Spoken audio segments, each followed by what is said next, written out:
Let's do this. Thank you so much all for joining. For anyone who's watching as well, the recording later on. My name is Miriam Wood, and this webinar series, What Do I Do Next? Aptly titled because that's often the start of a conversation. When any of us, and particularly guys who are going through life's big changes, suddenly look at it all, sometimes in a state of overwhelm and think, wow, what actually do I do? And so I started this webinar as a space for guys to come together to share insights, literally to share a how to, but also to gain wisdom to work through some of these life's changes. And again, whether you're male or female, I think sometimes it can be tricky if you haven't been through a situation before to actually know what to do. But being female and being a men's coach, what I do know is that women will often talk to each other, whereas men, as we know, can suffer in silence. And so I'll tell you a bit about my work in a moment and introduce our guest, Adam. But I hope you all enjoy tonight. This is a chance for you to learn something, whether you're in a particular change now, or whether you think you might be going through something, or even to take some wisdom to be able to share with a mate as well. So, why we're here and what we're going to cover tonight, I really want this discussion about life and money and change to be both interactive. Adam and I have got some ideas that we want to talk about, but we really want this to be a chance if you need to drop things into the chat or, raise your hand. This will be that sort of conversation. Some of the things that I would like to be able to offer is, if you were to go to a financial planner or you were to start to think about money, what are some of the things that you really want to know but sometimes feel too awkward to ask? Because sometimes you might be in situations where you've got your partner or somebody else there and you feel a bit embarrassed to ask the question. So that's what tonight could be. If there's something that you're like, oh, what, this is my time, drop it into the chat. I also think a lot about with men and money. Often people insure their cars, their home and contents, and they do a really good job of that, but overlook some of the important things like their relationship with themselves, their relationship with somebody else, as well as their businesses. I think at the more pointy end of the spectrum, we know money or finance can be a leading catalyst around mental health, breakups, and at the worst case scenario with suicide. What I do as a men's coach and what we're here to do tonight is really, well, can we mitigate some of that by having the conversations that we need to have on the front side? So we're looking at, well, what might be some of those topics? What are our financial priorities? What should we consider for as relationships changes? Heaven forbid we get older, family growth, business, and into retirement as well. I hope I'm allowed to say this, but what to do as a man when life goes tits up, even when you do plan for the best. And some of the key things that men and people in general should get clear on. This might all sound like a bit of a no-brainer, but if we know that there's a problem, and Adam, who I'll introduce in a moment as our expert, he would see things again and again that he's like, you know what, there's a bit of a pattern here. Maybe people need to look at things differently. So that's what we're going to dive into in a moment. Just quickly, I know a lot of you here who are watching live or the recording might know me, but as Miriam Wood is my name, I'm a men's coach. So amongst many things that I do, where I co-run a business networking group, and I also train and facilitate in corporate communication to businesses. The men's coach bit is my jam. And that was really born from, I'll try and give you guys the top line, 30 years ago when my dad retired, and I saw him fall into a deep depression because I think no one had prepared him for the loss of purpose and identity. He'd been a chef. So I know he went to a very good financial planner at the time. However, that didn't help with his purpose, career, and then what to do for the next 30 years. So fast forward 30 years, he's definitely back on track. But that was a bit of a journey, and I think that planted the seed for me as I worked with various industries and businesses, working with men, and I started to see the same thing happen time and time again. It could be getting to 50, it could be relationship changes, having kids leaving home, all sorts of these key milestones in men's lives. And I thought, well, I've got to try and do something about this, because I know when men are feeling happy, they're on purpose, they're feeling like they're seen and acknowledged. These are some of the basic human things that we all want, but it shows up differently in men. And I think if I can make a difference in my own little way about getting guys more support, bringing them together during events like this, then it hopefully means another guy like my dad wouldn't go through what he did. But it also means that overall we lift the mental health, support, and happiness of guys. So that's a little bit about me. On a fun note, I love sunrises, and also known for finding out the best cake spots in any city that I go to. So it's not all serious.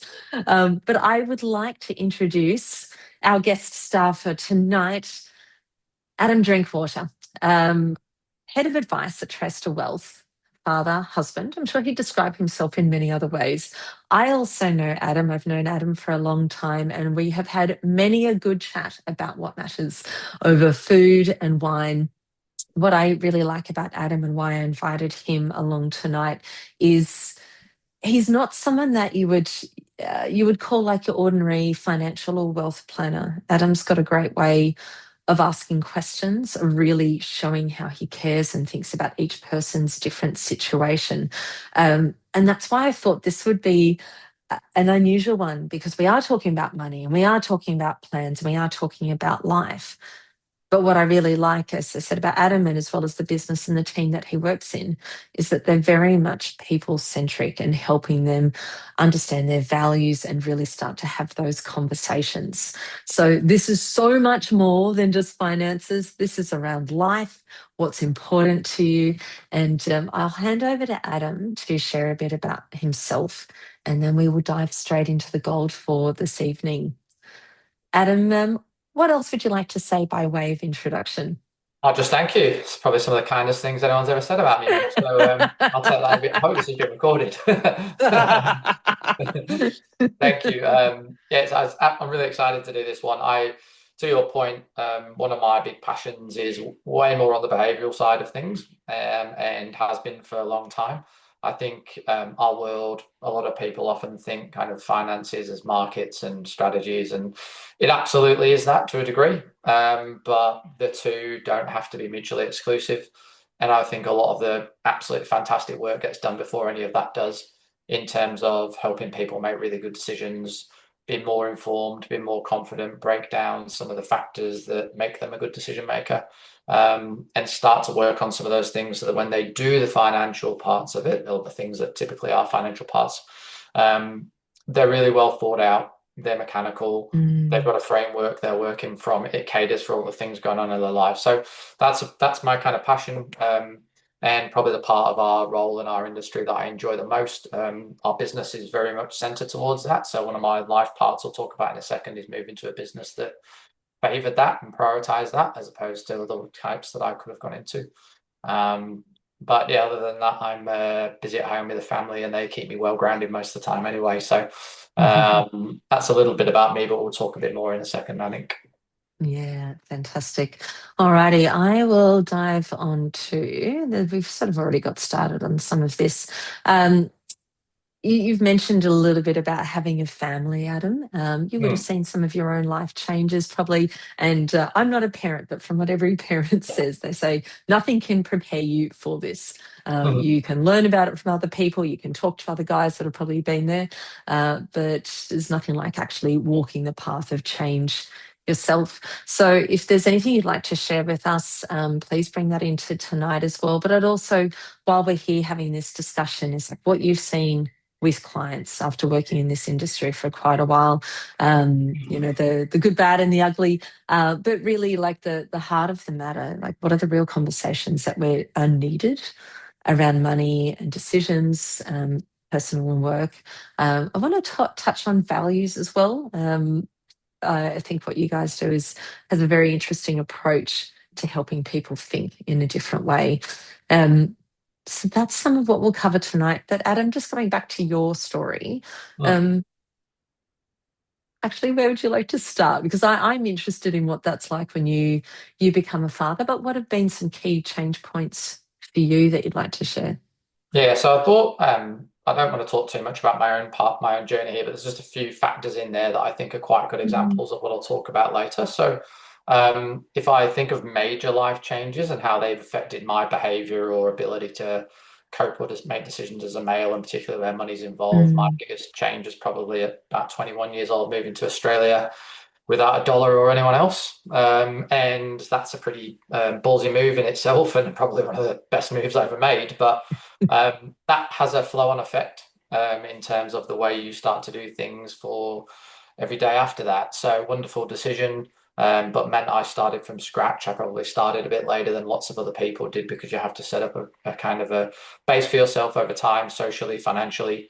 And there's a few other things that come with that as well. When you move away and you do something on your own, then you have certain characteristics that change. So you don't tend to trust people as much because you don't know as many people. You tend to be quite defensive or protective because there's no one here to pick you up if something goes wrong. mm, And you mm, don't notice, but they actually get ingrained in your character. And so when you make decisions about work, about relationships, it can certainly have an effect. And I think it's probably taken me a long, long time to realize some of those things, and they definitely have influenced decisions I've made in the mm, past, financially and lifestyle wise. So I think that was a big change that I made, which was great.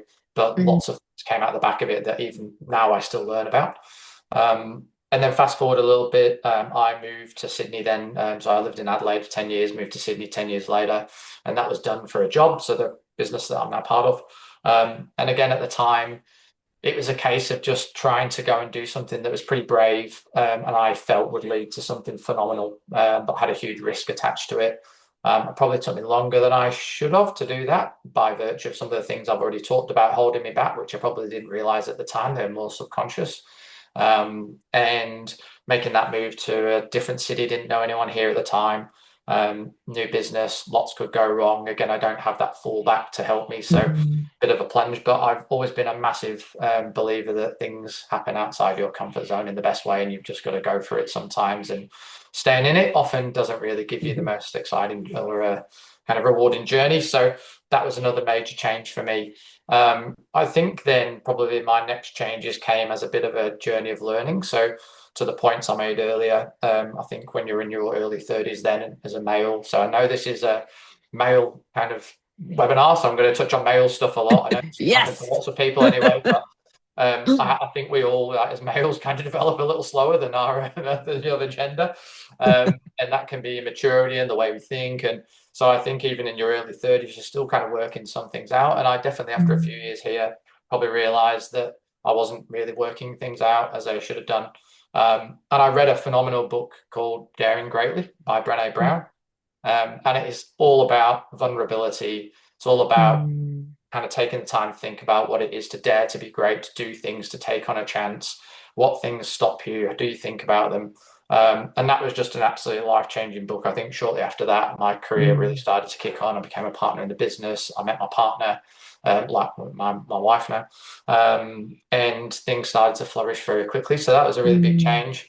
And then post that, once all that had kind of moved along and started to get some momentum, we had a couple of kids.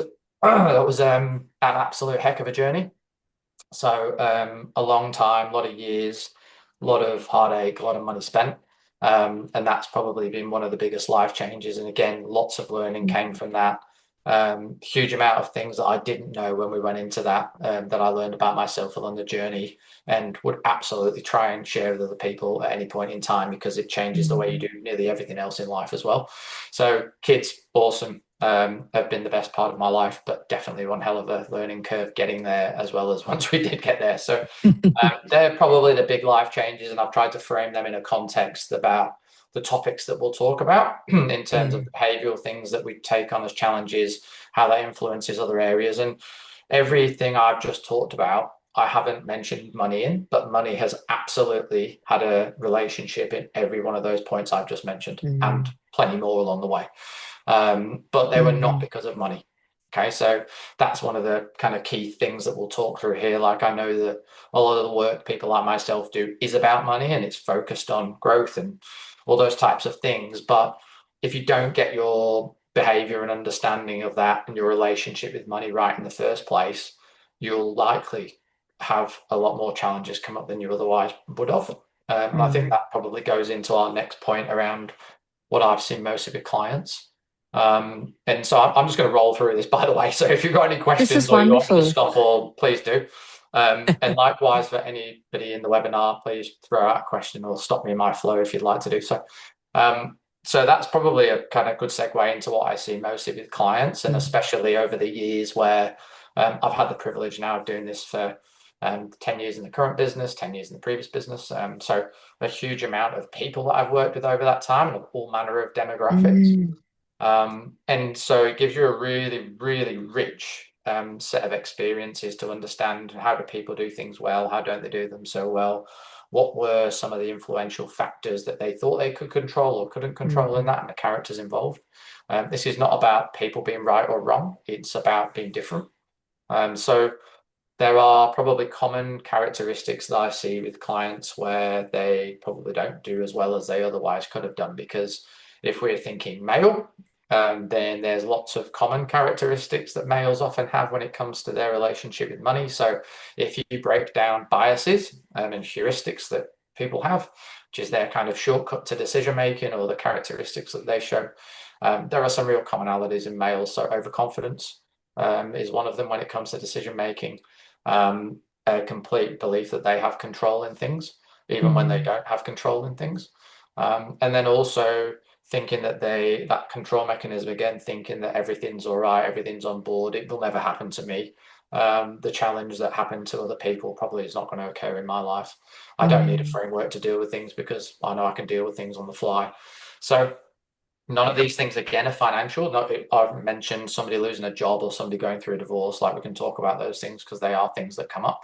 But I would say the drivers around what I see with people not doing things so well are equipping themselves with the awareness and understanding of some of the mm, influences that I've just referred to.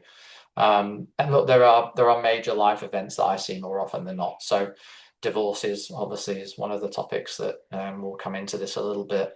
Retirement is a big one, Min. So you mentioned mm, your dad at the start of this.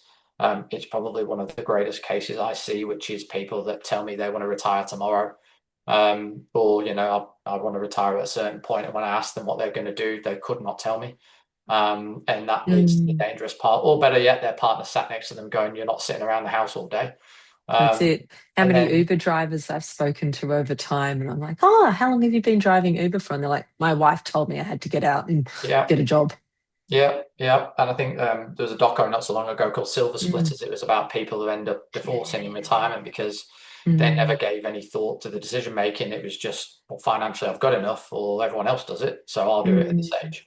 mm, And that's really indicative of some of the things that I see. So often people's ideas are preconceived misconceptions, or they are influenced by factors beyond themselves. So lots of us are influenced societally, or we're influenced socially or culturally, and expectations are something that often males are too proud to delve into or to ask more about. And it's, no, the burden's on me.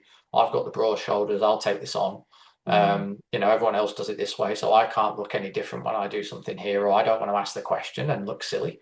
So I think they're all really big things that mm, that influence people not being able to really have the right headspace or the right approach to tackling a lot of financial matters, particularly early enough in the piece, and lifestyle matters as well.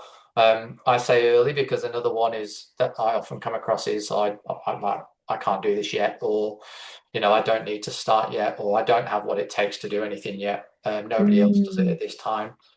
So again, they're mostly things that are led by influence around someone. It's probably not them thinking that if you actually break them down a little bit.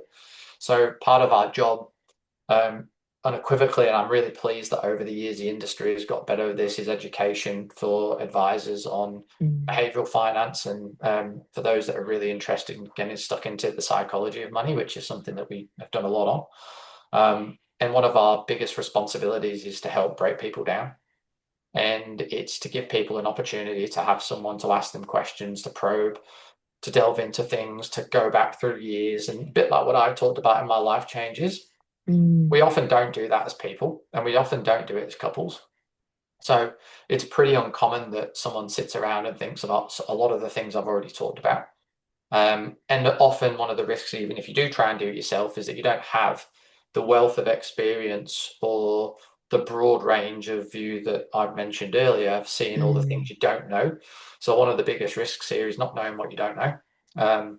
And even if you try and take some time out and be really kind of reflective of how you are, how you make decisions, and who you are, you still would miss 10 things that are blind spots because we all have blind spots, every one of us. And sometimes you need people around you to help bring that to account. And that can be great if it's your partner, your wife, your husband, that whoever it may be, sometimes they can do that. But again, are they the ones that see thousands of these cases, and are they the ones that are trained to be able to break it down a little bit? So when it comes mm, to clients and client challenges, I would say, and keeping in mind that we're trying to go down this behavioral path here rather than me say somebody blew their money at the casino, because that again is a behavioral piece. But there are a lot of money factors that sometimes people can't avoid. Losing jobs is a really tough one. When deaths come up in families, when critical illnesses come up in families, mm, these are big, big events. And look, so there again, that concept I talked about earlier of what's in your control and what's not in your control. mm, And there are lots of things that within our control that we can do really great things about. There are lots of things that are not in our control. And although we can't do things about them, if you do the things I talked about earlier, when those events arise, you will deal with them in an incredibly better way than otherwise. So, mm, that goes to not only the part I talked about behavioral in terms of spending time and building up experience yourself of understanding how you make decisions, what do you do in certain situations, how do you handle emotionally charged moments. The more you go through those things, the more you think about them, the more you talk about them, the more somebody asks you about them, the better you become at knowing how you adapt and how you deal with something and where your blind spots are and where your biases are and what you do well and what you don't. And that means that if you then align that with building a really good framework financially for things that are going to happen in your future. So if ahead you've got a mortgage, you're going to have some kids, your parents are getting elderly, they live in a different country. There's all these factors that may throw up really difficult life and financial challenges for you. If you've got the behavioral framework and you've got the financial framework built to deal with it all, then you give yourself the best chance at taking on what is a horrible moment. And if mm, you don't have all of those things, you give yourself the hardest possible chance. Um, and people make snap decisions then. So that's when a lot of damage can get done financially. People in really difficult situations make snap decisions. It's emotionally charged. It's influenced mm, by other emotionally charged people.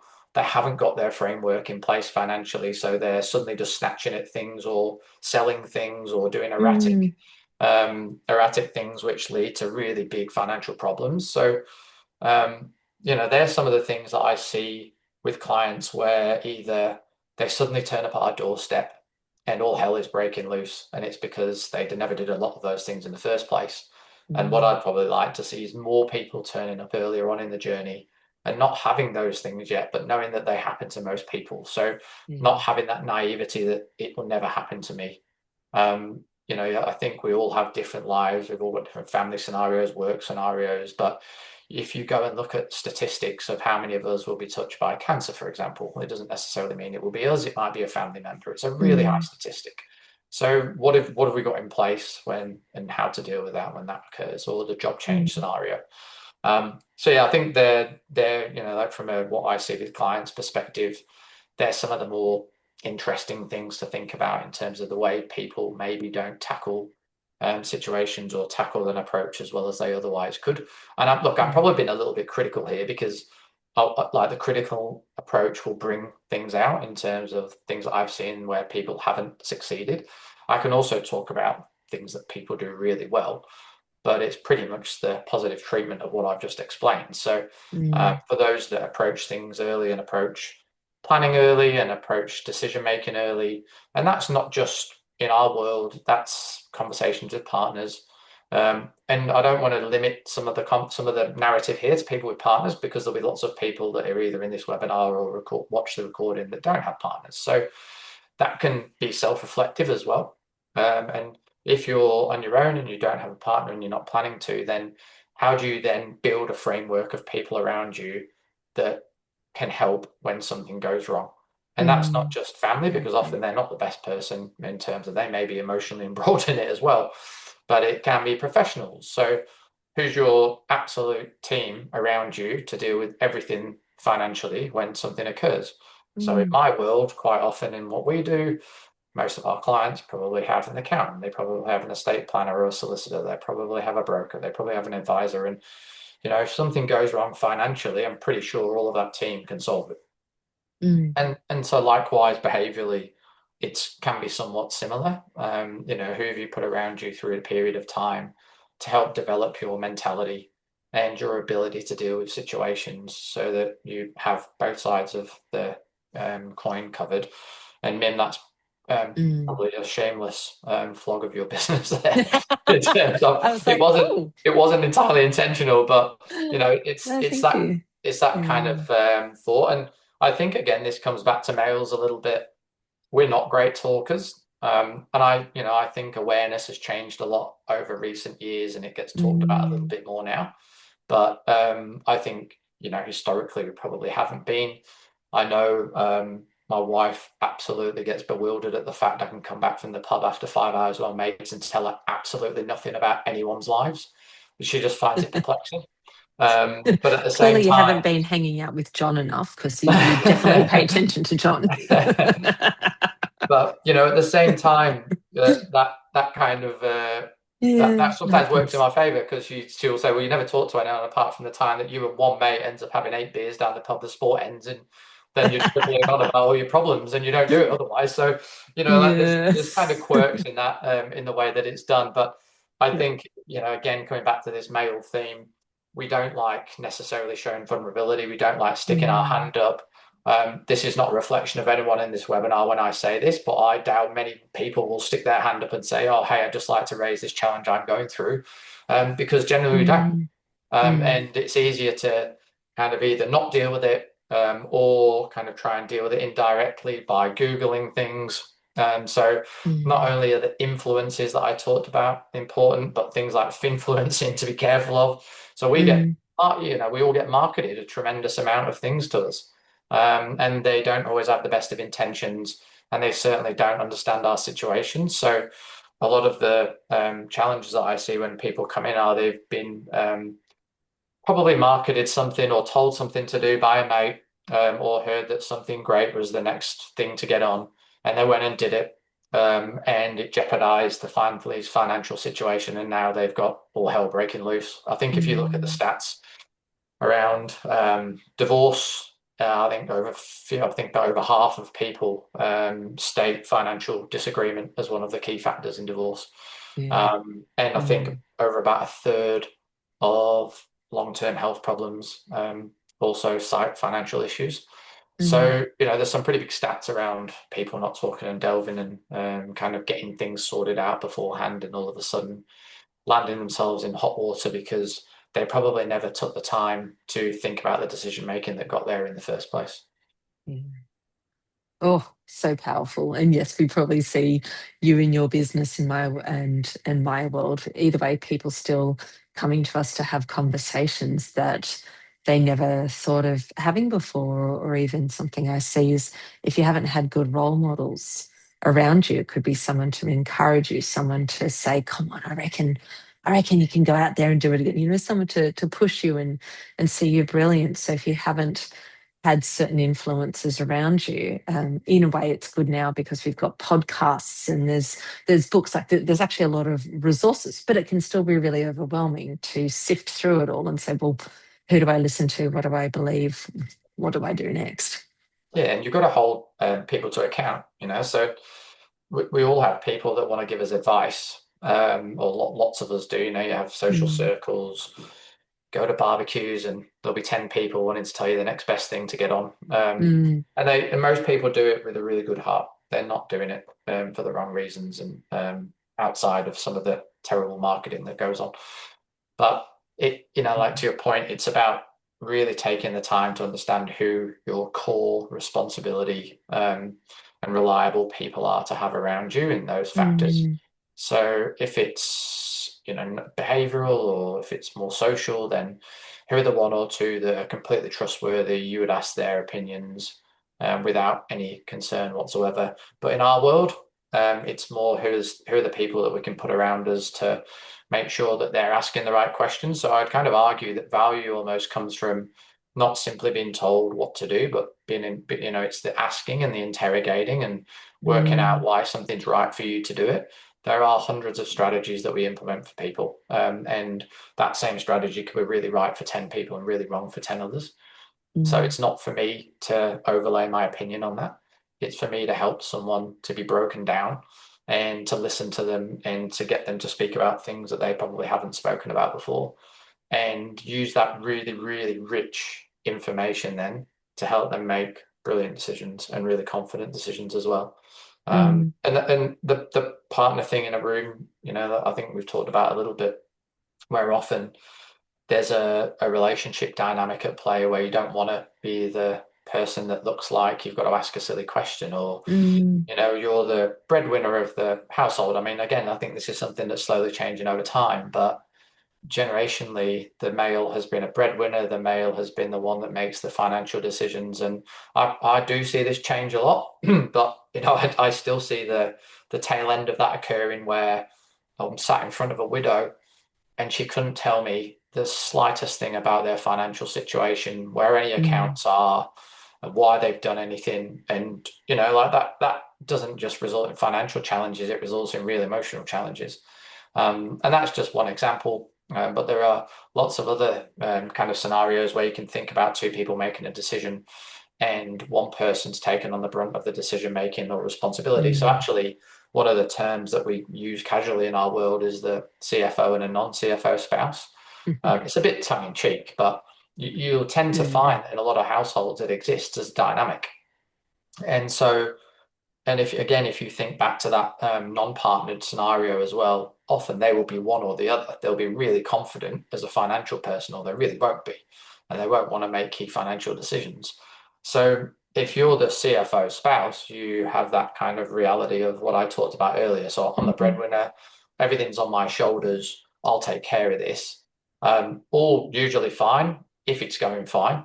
When it's not, it starts to get quite challenging. But there's a healthier way of going through those types of things. And often in the meetings that we have, if I know there's a non-CFO spouse in the room, so I can usually tell within about 30 seconds, I will be asking them a lot more questions than the CFO spouse, mm, because the mm, CFO spouse will put their opinion forward anyway at some point in time. And so these are really early ways of starting to make sure that you're not only listening to a kind of a really broad set of views and opinions in rooms like that, but it also starts to help people think a little bit differently in the way they're communicating at the same time. mm, And it can be fine to be the decision maker, it can be fine to take the responsibility on, but it creates a subconscious weight and burden that a lot of men are just not aware of. mm, I think we're all good at doing it until it doesn't go right. And that example I talked about earlier, but our journey of having kids, for me, I was just like, I'm the one that gets us through. I'm the one that says, thus we do it. I'll be the support mechanism. And you keep going and you keep going. And all of a sudden you realize that you really aren't. And it usually breaks down in a terrible way. So, those types of things I see financially as well, when kind of people make financial decisions on behalf of two people, and then something crops up and they either didn't tell them, or they didn't explain why they did it, or they didn't have a conversation of why it happened in the first place. There was no alignment mm, around it. And when there's not alignment around your values and your goals as people, then you start to get challenges later on when other things mm, occur. And I think if you think back to that conversation about divorce, I know it's probably a bit of a easy one to look at, but like a lot of that comes from that. It's, and I help people in divorces, and I sit in the middle of those situations, and you hear so and mm, so never told me this. I was never asked about this. I was just a decision was made on my behalf. So those types of things I think are really important as well. And we spend a heck of a lot of time in the early parts of our processes before we even start to talk about money, frankly. Um, Really breaking down this area and spending a lot of time with people thinking around it. mm. Yeah, it's just making me think of some examples of clients as well as friends. And going back a few points ago, you said a widow might not have understood the finances. When we often associate certain things with older age groups or different types of people, but I'm seeing a variety of um, behavior around money with people, just looking at those on the call our age. The partner is off, buying a car without telling the wife, bringing home lots of different things. She's busy with children. I've seen other instances as well where for whatever reason, that sort of person just had their eye off the ball, and that person was like, oh, well, I'll just keep doing this. And then a behavior becomes set in place where two people sort of roll along, sort of, I'm focused this way and someone's focused that way. And 20 years later, they go, oh, we're not even lined up. So both for an individual and their values and thinking about the life that they want, which is often what I see from a coaching perspective, but it often overlaps because I'm like, oh, okay, what's going on with money and what's going on with work, what's happening in your health as well. Can you tell me a bit more around the values discussion? Because for someone here who might not have dived into some of that work themselves, they might think, for example, oh, well, surely values are like honesty or trust or courage, like that's the sort of person I am. So, what are we talking about when it comes to values and behaviors in your world? Yeah, so there's a bit of context and background for this. Like many years ago, I think as that awareness started to grow a little bit, and people's kind of minds in our world as well, that behavioral factors were as important as financial factors. So it wasn't about just picking great investments, it's actually about making great decisions and the influence that has. So it was something that our business really dived into heavily. And look, it's partly the people involved. We just tend to be passionate about that part and enjoy it, and lots of others didn't, and they probably do other things great, so that's fine. But it was something that was really important to us, and we did a lot of work with one of the universities as well in their psychology department, and so it started to build out a bit of a framework. And values as people can vary quite a lot and quite Mm, deeply. A lot of people will tell you about a goal they have or an objective or something they want to do, but often that's to satisfy a value. So if you just shoot for something and you get it, you can get that hollow feeling afterwards. It mm, didn't. It was what was more probably realistic was that you're trying to satisfy an underlying value, but hadn't thought deeply about the underlying value you're trying to satisfy, mm, and therefore you just kind of shoot at immediate things. So it's a bit around that concept of fast and slow thinking. If anyone's ever read that book, it's phenomenal. mm, And it's the way that we kind of quickly make decisions and otherwise then slow down and start to give a bit more method and approach to things. So we went through this process with the one of the uni psych departments, and it started to build out a framework for us around the dimensions of wellness. So dimensions of wellness are built around a number of factors, whether it's financial, emotional, and within those factors or those dimensions, there are underlying values that most people have. So we actually designed a framework which allowed people to go through this process, and it asks them or gives them a choice essentially to select some common values among underlying dimensions of wellness. And when you mm. start to Love do it. that, that's really a way of teasing an ultimate conversation out. So it's not to say, you've only got 12 choices and you must fall into that category.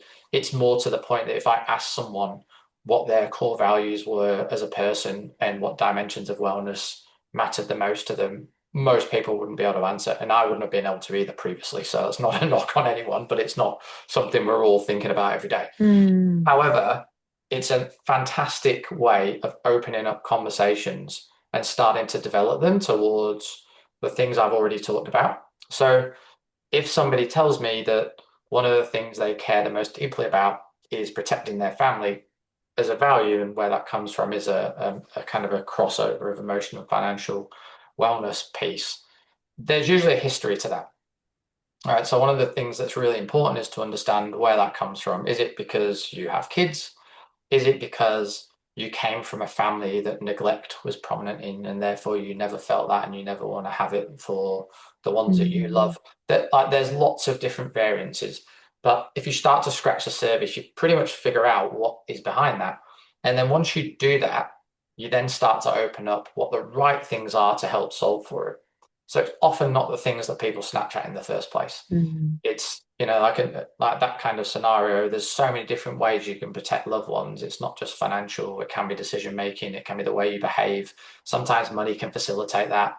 So, it could be a case that someone tells me it's really important to spend an extra day a week with their kids. Now it's me, my job is now in the finances to find a way that they can work 4 days a week. Sounds like a bizarre thing because they'll earn less. But in however many years' time, their satisfaction and their happiness will be elevated beyond what they could have otherwise earned, then paid Absolutely. tax, then tried to use to spend on the kids. That's Mm, a very high level example, but it's one notion of it, and it's another one is that kind of concept of spending without guilt. Lots of people get buyer's remorse, and we feel guilty because everyone tells us we should save, and you absolutely should. But having the balance around that of understanding why it's okay to spend on yourself in a healthy manner. mm, It could be because you grew up in a background that had no money, and you were never able to get something you really liked, and it just wasn't possible, and therefore this is something really important to you. Now, think of the behavioral factors I talked about earlier. If that's a male, that can often go really the wrong way because I'm just spending all the money I've got on buying everything that mm, I feel like and I really want. And yes, I feel guilty about it, but I just wear it. So that's the kind of end of the behavioral risks spectrum that we have to deal with. And then the other end is someone that won't spend a cent because of this upbringing or this background and where that problem comes from. So if you think of what I talked about in my life changes, things that happen at 20 affect you at 35 and the way you still make decisions and same in your 40s. mm, Sometimes you don't even know why you think it. But having the healthy conversations around why that exists in your mind and why it affects your financial decision making means you can then start to have a bit more planning around it and thought about it in terms of, okay, well, what is a healthy way to kind of exercise that a little bit and start mm. to get you to do things that satisfy that and kind of scratch the itch without detrimentally affecting the five other things you've just told me are really important. Yeah. So, like it could be, and more often than not, for an individual, you'll have conflicting values and conflicting issues at play. And as a couple, you definitely will. So, as a couple, when we do this exercise, we ask them to do it independent of one another to start with. Ah, And good. often, when we're sat in the room, Mm. the time we show them is the first time they've seen each other's responses. And that can go somewhere between tears and fireworks. But I would argue that there's a healthy kind of part to either end of that. So it's usually not too serious. Sometimes it's a bit jovial, but there's so many times in that conversation we've heard someone go, I never even knew this was important to you. Or Mm. I can't believe you wanted that. Like you've never told me that. Why have you told him? And so it falls back to what I mentioned earlier about having the right people asking the right questions. But there's incredibly healthy outputs to that. I was meeting with Mm. a lawyer that we worked with the other day, and one of the things that came out of a conversation around that was not spending enough time with the kids. And yet, in that person's mind, they're working their backside off all hours to create the best Mm. outcome for the kids. And so they don't see, the conflict there. And if people just snatch at the financial outcome of that, it almost certainly won't solve for the underlying kind of Mm. emotional aspect of it or the wellness aspect of it. And Mm. so again, like what I mentioned earlier, there's been a growing awareness over years now, and I think it's a really good thing of the wellness space and behavioral space.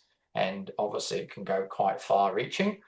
But people making financial decisions to give themselves wellness outcomes and outcomes that make them happy, not necessarily richer in dollar terms, is very powerful. Mm. And that one of the points that we talked about earlier is understanding for someone, how much is a good amount to earn, how much is a good amount to grow by, Mm. how much is a good amount of money to have, or a good amount to retire with. You can go and look at a bunch of stats if you like about what the median number in Australia does, but that will not make you happy because you are not an average. Um, Mm. and that same factor applies to lots of decisions in life. So career change is really critical. Yeah. And if you think of things like, I've got to earn more money, I've got to earn more money. Well, why? And so let's break it down and understand like what are the factors behind that? What aren't you doing at the moment financially that makes you feel that way? And if you do feel that way, there's lots of ways of going about changing that. Then isn't just saying I need to earn more money. Yeah. Uh, and even things like self-investment. to move yourself forward such a significant tranche that you suddenly do get more money and you've done it in a more meaningful way. But you had to allocate some cost to get there. And at that Yeah. time, you couldn't like get earning more money flies in the face of spending money on doing something. So Mm, it's a really great process to have spend time. We don't even talk about the dollars in this. It's all about people's relationships with money, people's relationships with each other and themselves, and thinking about or yeah. starting to have someone ask them questions that allow them to think about what's important to them. Why do they think the way they do about Mm, certain things? What decisions do they make? Which ones do they get right? Which ones do they really feel pleased about? It's having a great effect. They do certain things, but they don't know how to improve them. So that's obviously our part. And there will be things in this process that are lifestyle based for them to work on, and there will be things that are financial based. So we then build out planning with them, which is, well, here's the bits we can help you tackle financially, but there's three things you've said that you're going to do on your end here. So we actually still keep that in our planning. So in mm, our system that we use, so we have an online advice system and portal that we share with our clients. And so my client portal will have all the things that they've said they're going to do in there, and I'll have my bits in there. And then so yeah. we sit down and catch up on this. And accountability is a big thing we'll talk about in a second. I can ask them questions and ask them if they've done it or not. And it's for some people quite useful to have someone keeping them to account, especially if they don't have a partner. Mm, And it's, well, you told me this was really important. You said you'll go off and do it. You haven't done it. So there's either a reason they haven't done it, or they just haven't done it, which probably tells you they didn't value it in the first place. And mm, again, so did that come from influence?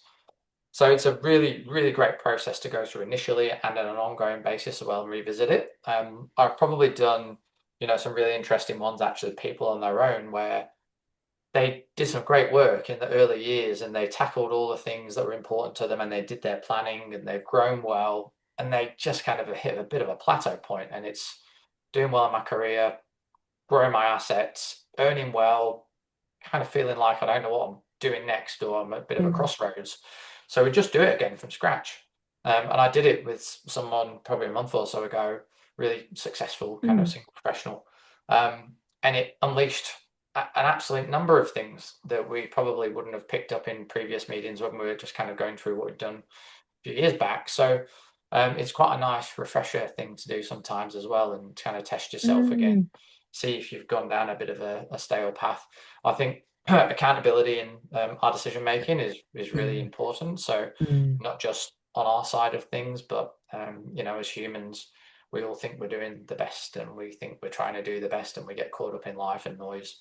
And so a bit of accountability around that from somebody else is hugely powerful in Yeah. both personal and kind of financial decision making. I think even there's so much in what you've said. I wish everyone could come through and have that values conversation, because really what I like doing is helping people. But gosh, I'd much rather help people from a positive frame, which is, hey, what next? Not a, I've never done any of this stuff and never thought about it, and sort of picking them up from a different space. So I so see the value of everyone coming to you somehow, however they find you. Um, there's where was I going to go there around the values? Never mind. I was excited about your point. Go on, Adam. I don't know. I was just going to let you ask the next thing, to be No, honest. no, that's all right. I had something that I really wanted to ask you. It'll come back to me though. But here, do go on. So I think, and just in the interest of time, I mean, I can talk for ages about this stuff, but I'm assuming we're going to wrap up at it. Oh yeah.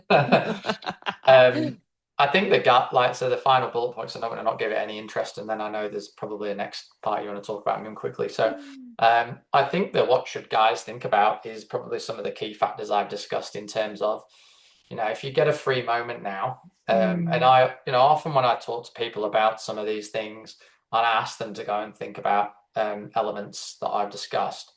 I talk to them about getting out of their environment to do so. So, don't come off the webinar and try and rush in 5 minutes and write something down. Like, give yourself half an hour out of your environment, mm, not around people, not in your workplace, not in your home space, and start to think about some of the things that I've mentioned and whether you think they relate to you in terms of, do you know all the behaviors that you have? Are you aware of your biases? Are you aware mm, of your blind spots? Do mm, you understand how you deal with certain situations? Or have you ever had that kind of analytical way of looking back over time and thinking, you know what, when I was 20, there was something going on there, which has now led to something I continue to do.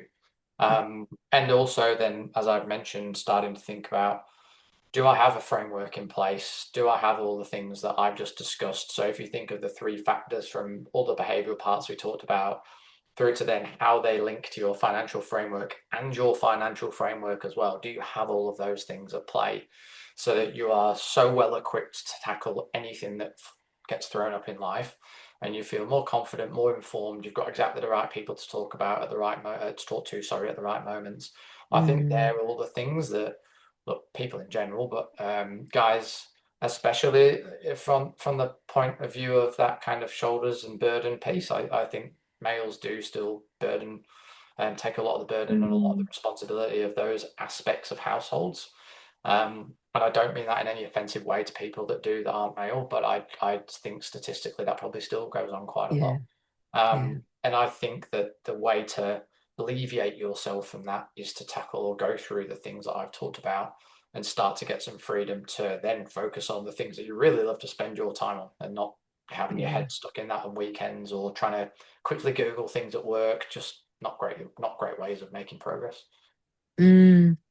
I've actually written down a bunch of notes as you've been talking, Adam. The thing that I'd forgotten momentarily was around the importance of having a framework. And if I think of a conversation that I had with a client the other day, it was essentially he did what he thought his life should be: marriage, kids, job, career, and the career bit is out of whack at the moment. There's a lot of other stress, but he doesn't have any frameworks of belief or Mm. value to really understand himself, really what his core skills are, but also how he understands the way his world works. So, providing it's not just, oh, it's good to know this to make decisions, but if this is at the heart of you really understanding yourself and others, the way the world works as well. And for that client you mentioned, you did a refresh, right? It's something that you can come back to, that you can grip onto, even when big life stuff happens, that will help you then make decisions for what's next. I think that's so important and it's missing for a lot of people.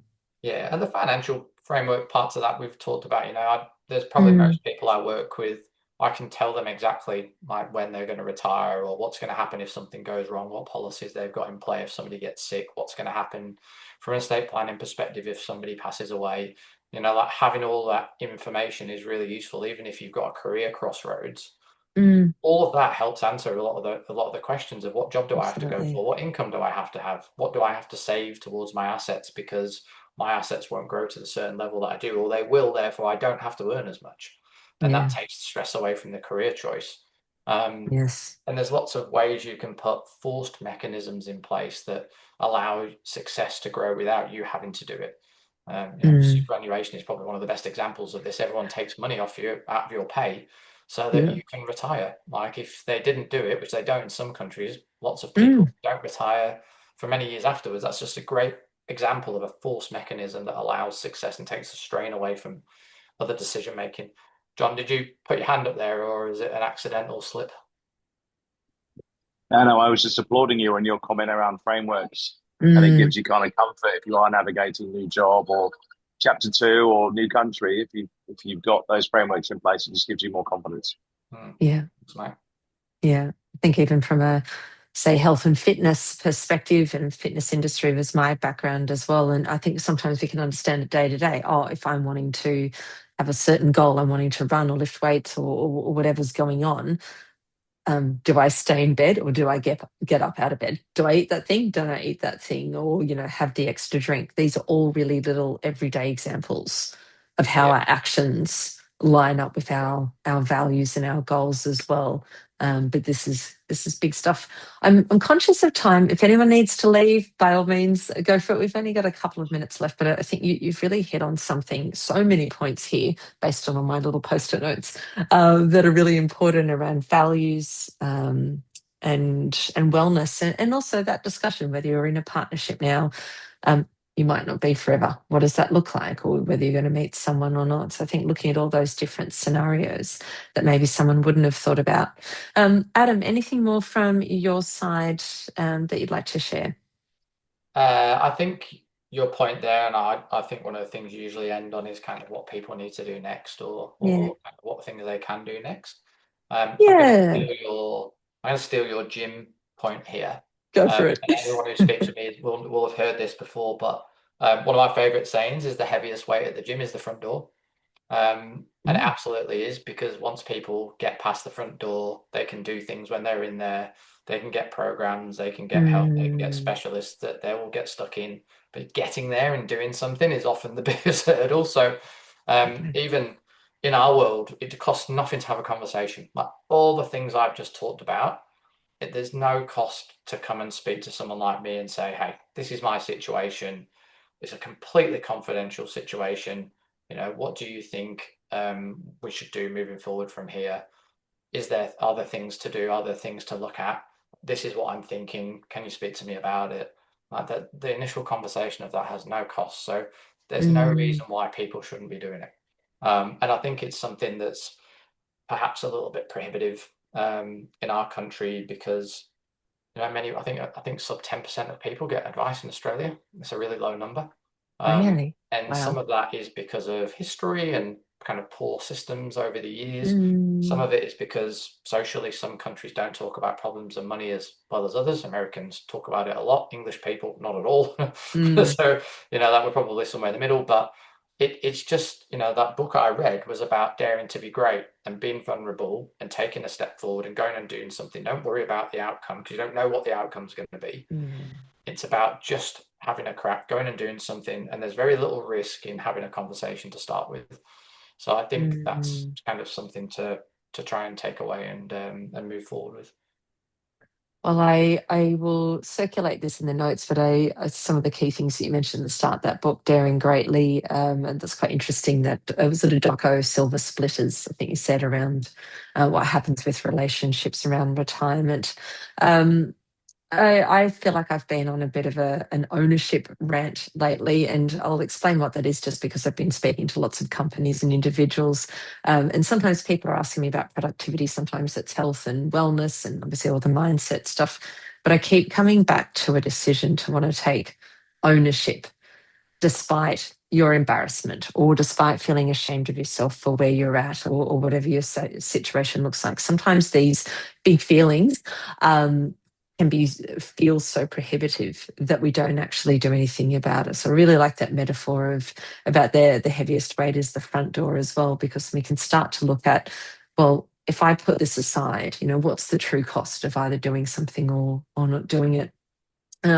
So big conversations, and I think deciding to take ownership. If you're thinking about what to work on this year, it might be finances, might be sort of the output, but really taking ownership.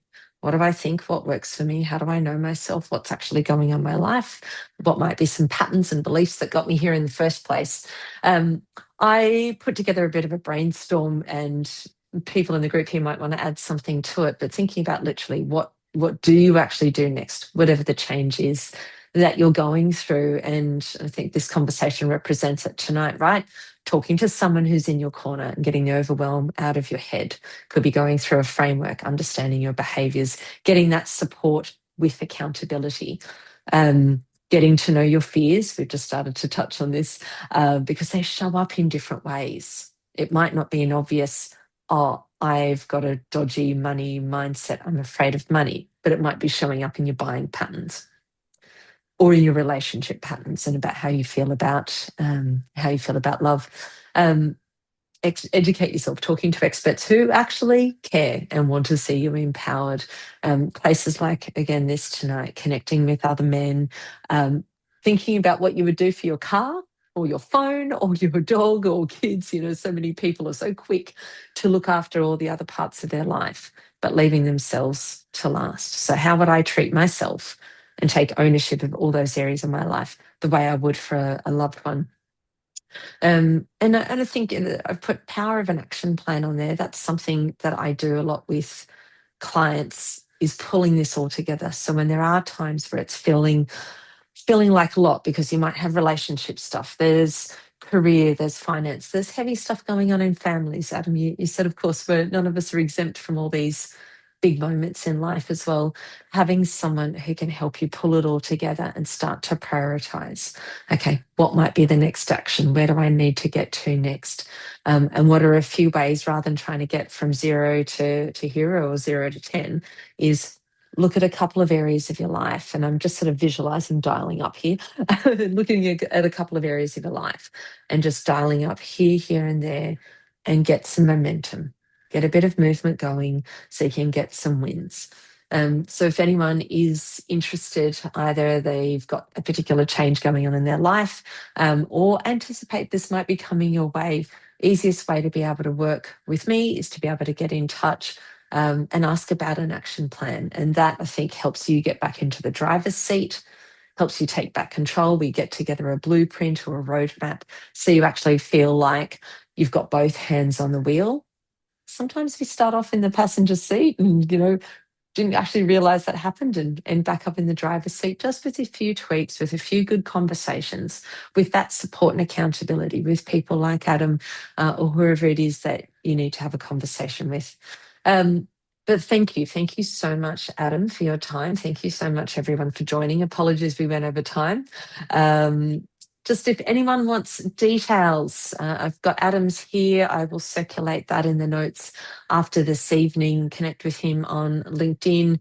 I've got my details there as well. So any questions, I suggest you have a conversation. Like you said, it's absolutely free to have a conversation and to be able to initiate that and learn. Make a decision to take ownership and get back in the driver's seat this year. Now, I can see there's been some questions. Let me come back to the chat. If anyone's still here and wants to jump in. Let's have a look. We'll reach out to anyone who's asked. Yeah, lovely. Another Yes. question from it was very useful. Thanks, Adam. Pleasure. It's great to have you Thanks, here, Adam. Rishi. Lovely to see you. Thank you all. It was good fun. Thank you. Thank you. All righty. I'll leave that up to everybody to connect from here. Thanks so much, everyone. Have a Thanks, great Ben. evening. Thanks, Pleasure. Adam. See ya. Cheers, guys. Okay.